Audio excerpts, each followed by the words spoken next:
Hello guys, nizere ko mumeze neza. Abantu batameze neza nkunda kubabwira ngo mukobere mu ijoro hari Imana. Uyu munsi bishobora kwanga ariko ejo bikemera. Ushobora kuba wundikiwe n'igicu kijimye ariko ejo icyo gicu kigatamuruka, umwijima ugatamuruka, igitondo kigatangaza iwawe, ukongera ukishima, ukongera ugaseka, ibintu byawe byaranze bikemera. Ndagira ngo rero nkubwire ngo ntukagire ikibazo, ntukihebe, ujye umeka umwuka w'abazima, byose birashoboka. Uyu munsi rero nje kwiganiriza abantu b'ababyeyi batwite. Nihanganisha nawe bitaremera, menya ko mu ijuru hari Imana, sibyo? Ubusi yahaye urubyaro Sara, igahereza urubyaro Hana cyangwa se Ana. Hari ubwihinduka, guma ku kidendezi nawe Imana izakwibuka. Humura pe, birashoboka, ku Mana birashoboka. Se murabona mfite agake, ntago ari akarabyo. Uyu ni umuti muri kureba, ndizera muri kureba neza cyane. Uyu muti rero bawita amazina atandukanye, sinzi nawe iwanyu uko uwita. Hari abawita umuhe, hari n'abawita inyagahuru, tw'utunyagahuru, sinzi uko uwita. Uyu muti rero no tugiye kwiganiriraho. Tugiye kuganira iki? Inshuti zanjye rero zaranyandikiye zirambwira ngo nimbabwire umuti bashobora kwifashisha igihe basamye cyangwa se batwite mu gihembwe. Ni ukuvuga mu gihembwe cya mbere, ni ukuvuga amezi 3 ya mbere kuva basamye, bagahurwa ibyo kurya bikabananira. Wumve neza yuko guhurwa bijyana n'isesemi no kuruka.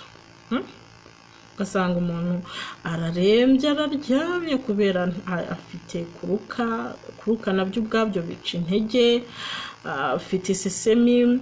Abantu barisiga amavuta agahunga, bakaranga agahunga. Nje kukumara impungenge nkubwira ngo nukoresha uyu muti uko ngiye kubikubwira, ibintu bizasubira mu buryo. Hari abantu rero, hari ibintu bibiri biba ku bagore batwite muri rusange. Hari abahurwa, hari n'abatwarira. Umuntu agashaka ikintu runaka akavuga tumva ntabona avoka ntiriremo. Hari abavuga rero ngo abantu babyishyiramo, ariko burya mu gihembwe cya mbere haba hari gukorwa imisemburo myinshi irengeje ukwemera, hanyuma umuntu nyine ntiyifate agatwarira ibyo bintu. Hari abantu rero batwarira imbuto runaka, cyangwa se ngo hari n'abatwarira ibintu batari basanzwe barya. Ugasanga umuntu ntiyarasanzwe arya igisheke ariko aragitwariye yumvise ko agishatse. Hari n'abatwarira bakavuga ngo uyu munsi ngo ndagenda n'isengeri y'umugabo wanjye. Bibaho cyane, ukumva nyine nute kandi itameshe, kumva nutayitwara inda yawe iri buvemo. Inama rero kuri ibyo, niba utwarira ikintu runaka, gerageza wihugenze, gerageza ureke kugitekerezaho umwanya, bizagufasha. Ibyo ni ibintu mbanje kukubwira. Noneho hari n'abantu batwarira akumva ngo ngomba kurya pome uko byagenda kose, n'indyo ishunga ndaruka.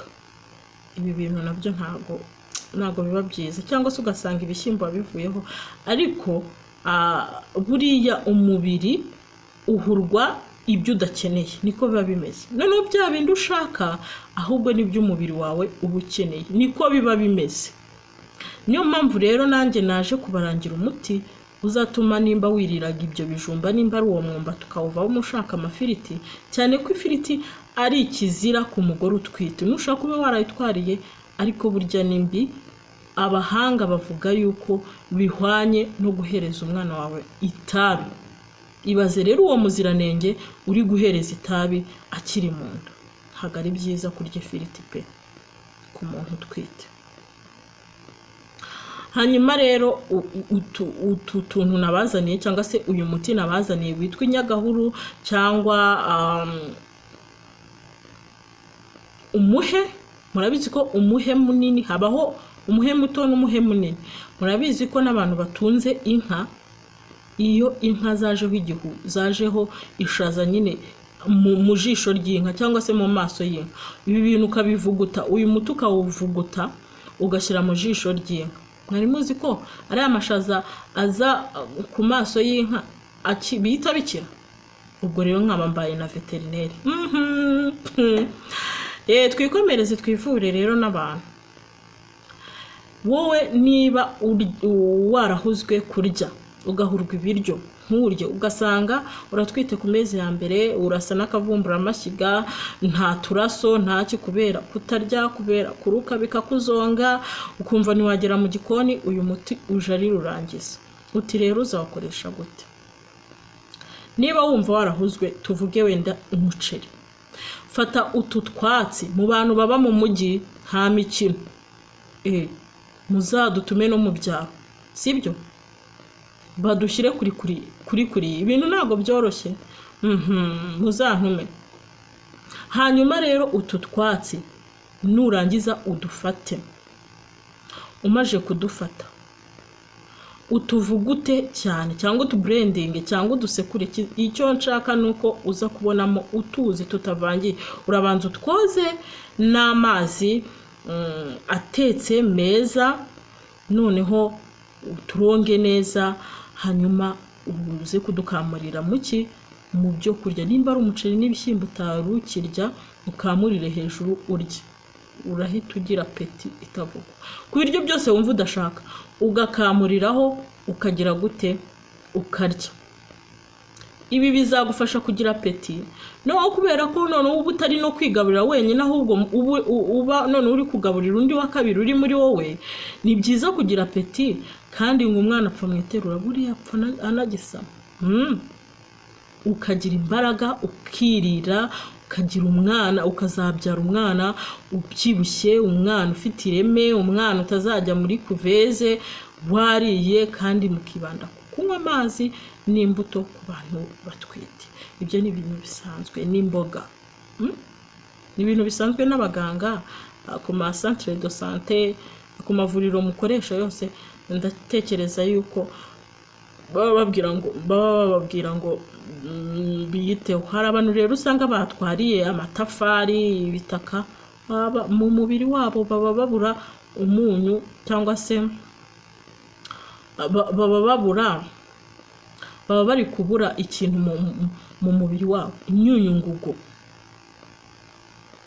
Ni byiza rero kugana kwa muganga, ahubwo bakanaguha imiti irimo imyunyungugu, ubutare, kugira ngo utagumya kurya ibyo bitaka, kurya ibyo nayo, cyangwa ukibanda ku mafunguro arimo ubutare. Ni byiza pe, ko ntabwo uzambwira ngo uzagaburira umwana wa amatafari, yazavuka ari umufundi, ndakurahiye. Ntabwo ari byiza. Iyiteho, ujye kwa muganga, umenye uko ubigenza. Ibinini baguha ubinywe neza, bizagufasha. Ariko kandi ibi bintu, uyu muti nguhaye uratuma utagira gute, utazahurwa ibintu ngo urarikira ibindi, ahubwo gushyira kuri gahunda nk'iyo wari usanzwe ufite utarasama, ukirira ibiryo ukibyibuhira. Bikora uzambwira. Rero reka nkwibutse, niba uje hano bwa mbere, ndakwinginze kanda subscribe, tujye tubana mu biganiro bigiye bitandukanye.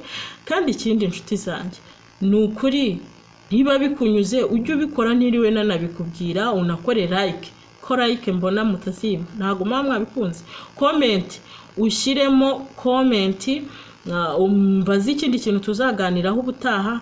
Mwarabibonye ko njya mbabwira ibintu bigakora. Mujye munasoma ama comment, mureba abantu babivugaho iki.